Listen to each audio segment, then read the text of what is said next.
Bonjour à tous et bienvenue dans ce nouvel épisode de Votre question du mois. Pour cette saison, nous vous donnons la parole. Vous nous avez posé toutes vos questions sur le site Vision Patrimoine. Nous continuons sur la thématique de la succession avec une question sur le testament. Pour en parler, nous sommes ravis d'accueillir Christine Limousin, ingénieure patrimoniale à la Caisse d'épargne Bretagne, Pays de Loire. Bonjour Christine. Bonjour Ingrid. C'est vrai que nous avons reçu beaucoup de questions d'auditeurs au sujet du testament. Et ils se demandent notamment si un testament, ça suffit à protéger ses proches. Alors pour commencer, déjà, est-ce que vous pourriez peut-être nous rappeler ce qui se passe, s'il n'y a pas de testament ? Tout à fait. En l'absence de testament au décès, c'est la loi qui détermine la répartition de votre patrimoine entre les héritiers. Les héritiers sont en ordre de priorité les enfants, les petits-enfants, puis les parents, les frères et sœurs, les grands-parents et les cousins. Le conjoint dispose également de droits prévus par la loi. Sans testament, on peut donc se retrouver dans des situations non désirées, comme l'exemple typique de l'indivision sur un bien. Cette indivision peut parfois contraindre à vendre ce bien. De plus, sans testament, certaines personnes peuvent être exclues de la succession, comme le concubin ou le partenaire de Pacs qui ne sont pas appelés à la succession. Et puis, l'absence de testament peut être source de conflits, notamment dans le cadre de familles recomposées. Il y a donc pas mal de situations où on comprend que l'absence de testament rend cette période de transition encore plus compliquée. Alors en quoi est-ce que le testament permet-il d'améliorer les choses ? Alors, le testament permet à son rédacteur d'organiser lui-même la répartition de ses biens et d'exprimer ses volontés après son décès. La personne désigne dans son testament une ou plusieurs personnes appelées légataires. À son décès, ces légataires recevront soit la totalité de son patrimoine, c'est le legs universel, soit une partie de son patrimoine, c'est le legs à titre universel, soit certains biens déterminés, c'est le legs à titre particulier. Si je comprends bien, c'est une façon d'organiser la distribution de ses biens à ses proches. En effet, cette répartition des biens va donc permettre d'éviter certaines situations d'indivision qui peuvent être problématiques, notamment quand il s'agit de la résidence principale. Le testament peut également prévoir la transmission de biens à des proches qui ne sont pas héritiers, comme le concubin, le partenaire de Pacs, les petits-enfants ou une personne étrangère à la famille. Il peut aussi permettre d'avantager certaines personnes en répartissant le patrimoine de façon inégale. Ça peut être utile si on souhaite avantager un de ses enfants, par exemple. Au-delà de cet aspect financier, est-ce qu'on peut aussi intégrer d'autres types de clauses dans son testament ? Alors en effet, le rédacteur peut exprimer des volontés personnelles, comme par exemple l'organisation de ses funérailles, ou nommer un tuteur pour ses enfants mineurs.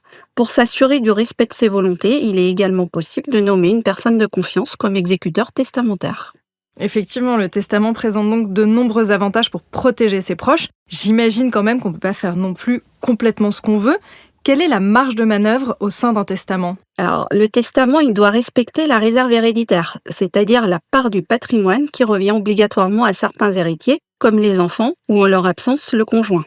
Ceux-ci ne peuvent pas être complètement déshérités, donc le testament ne pourra porter que sur le reste du patrimoine appelé la quotité disponible. Et d'un point de vue fiscal, est-ce que les droits de succession vont changer avec un testament ? Alors non, le testament ne supprime pas les droits de succession. Seul le conjoint ou le partenaire de Pacs sont exonérés de droits.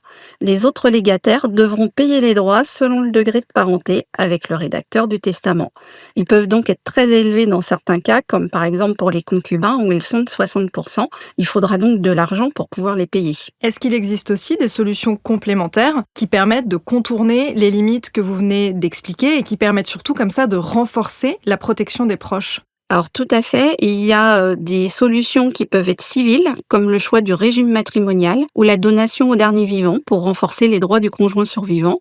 Il est également possible de réaliser des donations en cours de vie afin d'anticiper la transmission et d'aider ses proches à des moments clés. Donc ça, ce sont des solutions civiles. Y en a-t-il aussi de nature plus financière ? Alors oui, il existe des solutions financières comme l'assurance vie ou la prévoyance. Ces deux solutions, dans la plupart des cas, permettent de transmettre un capital à vos proches en cas de décès avec une fiscalité avantageuse. Pour les primes qui sont versées avant vos 70 ans, il existe un abattement de 152 500 € par bénéficiaire sur les droits de succession. Après 70 ans, le montant est de 30 500 € pour l'ensemble des bénéficiaires, tout contrat confondu. Ce qui peut aider à payer les droits de succession s'il y en a ou à éviter une indivision. Si l'on souhaite rédiger un testament, y a-t-il certaines précautions à prendre ? Alors oui, il doit répondre à un certain formalisme pour qu'il ne soit pas remis en cause. Donc un testament authentique rédigé chez un notaire présente moins de risques qu'un testament rédigé soi-même. Merci Christine. Un dernier conseil ? Alors pour moi, le testament seul est insuffisant et pour la paix des familles, il est important de le coupler avec d'autres solutions abordées précédemment, comme l'assurance vie ou la prévoyance, pour éviter des situations conflictuelles, notamment au moment du décès. Des solutions à aborder bien évidemment avec votre conseiller financier. Merci beaucoup Christine d'être venue nous éclairer sur ce sujet. Merci Ingrid. C'était le dernier épisode de cette saison. Merci encore de nous avoir suivis. Vous pouvez réécouter ce numéro sur le site Vision Patrimoine. À très bientôt.